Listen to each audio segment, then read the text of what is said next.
Evidence of a virtual bomb-making factory was found in one suspect's home, and in car trunks outside the high school, police recovered several 20-pound propane gas tanks like these with pipe bombs taped to the outside. They've been building bombs for this particular thing for a considerable period of time. And once again tonight, NBC News has been told that 5 big 36-pound bombs are important because those bombs would have been impossible for 2 teenagers to carry on their own, which means they either planted them early or they had help. But they're focusing now on whether the 2 gunmen had accomplices. Nathan Vanderoe is sure of it. He was in the cafeteria Tuesday and mapped out the killing spree. If in fact there was somebody on the roof, that's one. And then there was the 2 in the cafeteria, 1 guy that was shooting down at us, somebody that was always in the library. The point of a 3rd suspect has come up many times. It could be a 3rd, it could be 4 or 5, it could be 6, it could be numerous.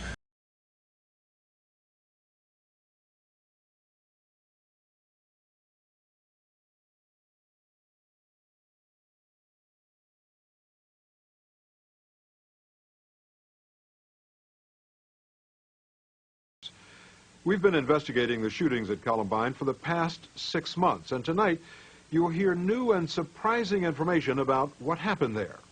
Some of that information was in the sheriff's files, undisclosed, until we went to court to have it released. Those investigators not only met with Mrs. Judy Brown, but then worked on a warrant to search Eric Harris's home. Even more surprising, this document shows a sheriff's deputy found a pipe bomb consistent with the devices Harris described on his website. But the sheriff's department never searched or even visited the Harris home. It was April of '98, a full year before the Columbine massacre.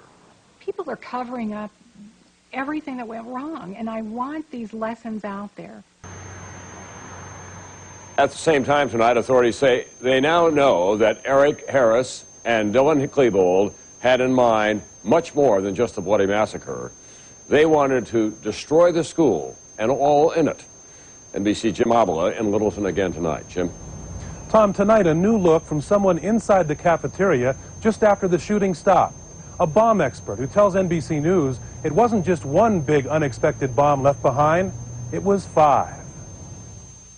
The inside of Columbine High School was littered with 50 live unexploded bombs when police entered the building. From upper middle class backgrounds, Klebold lived here with his parents. Harris lived here, where last night police sealed off and searched the house. This tape was made just weeks before the Columbine High School massacre in April of 1999, but why is it being made public now? Here's NBC's Dawn Fratangelo. Authorities say 3 of the weapons seen were among those the boys used in the school shooting 4 years ago. The videotape also shows 3 other people taking aim, 2 of whom were convicted for selling the guns to Harris and Klebold. This video needs to be out. It should have been out years ago. Brian Rohrbaugh, whose son Daniel was killed, believes releasing the tape and everything related to the killings could be beneficial. The commission was highly critical of Jefferson County Sheriff John Stone. The commission chair said Stone would not cooperate with the investigation, that he broke appointments to testify and didn't turn over material. The Sheriff's Department issued a written statement today suggesting it might not agree with all the conclusions in the report. I guess in a perfect world we wouldn't have these things happen, but... Some of the victims' families say the sheriff is making excuses and that the governor is too. They say the report is simply a political move that doesn't begin to address the real concerns. News 4's Sean Boyd is live at the Capitol tonight with reaction from some of the families. Sean? Amy, families we spoke with say this report doesn't break any new ground. In fact, one father calls this fluff and calls the commission cowards for not hammering the Sheriff's Department harder. Just really a waste of time. No sooner did the commission release its report than families unleashed a storm of criticism.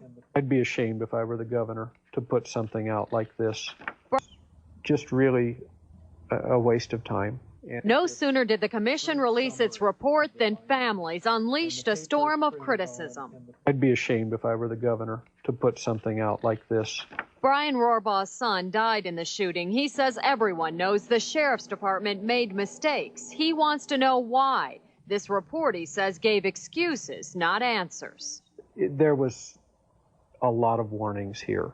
And this report makes it look like there really wasn't any warning. Judy and Randy Brown among those who warned the Sheriff's Department about Eric Harris. That was mentioned in the report in fine print. But Governor Owens will not talk to us, and I'm tired of hearing it fell between the cracks. That's not an answer. If the cracks are that big, how's that building standing up? The only possible way to know the truth about Columbine is going to be for those lawsuits that have been filed to proceed into a courtroom.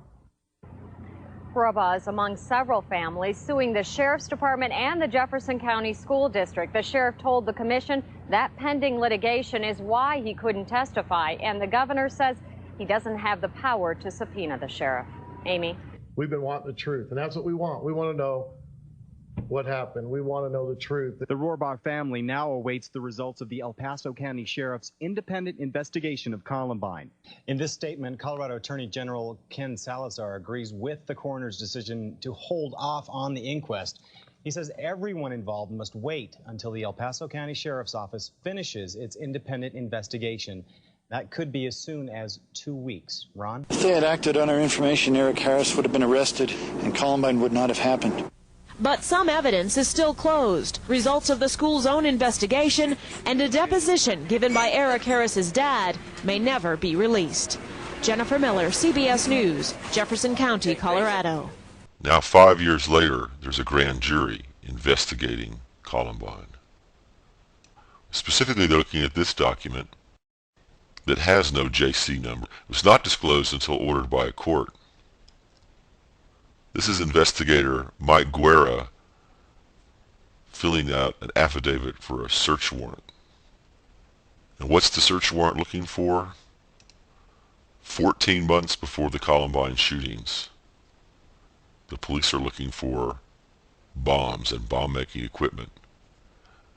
February 15, 1998, pipe bomb in field consistent with fireworks, Harris described as components of his explosive devices. Right, and you mentioned the basement videos, and you're aware that we're still involved in a legal fight to get those released. Now, Jefferson County, the Sheriff's Department, Sheriff John Stone, cut a deal with Time Magazine. Then they locked them away and said, oh, these belong to the Klebold's and Harrises, they're not public, and they started using taxpayer dollars to represent the Klebold's and Harrises, trying to keep these sealed. And so we're at the 7th anniversary, and they're still not released. Is it only the videos that Jeffco is helping the Harris and Klebold family keep secret? No. So far, through Freedom of Information request, we've got about 53,000 pages of documents released.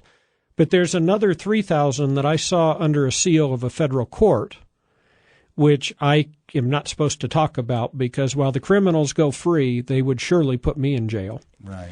There's that documentation. There's other writings. There's really important documents that the public needs to see that need to be released.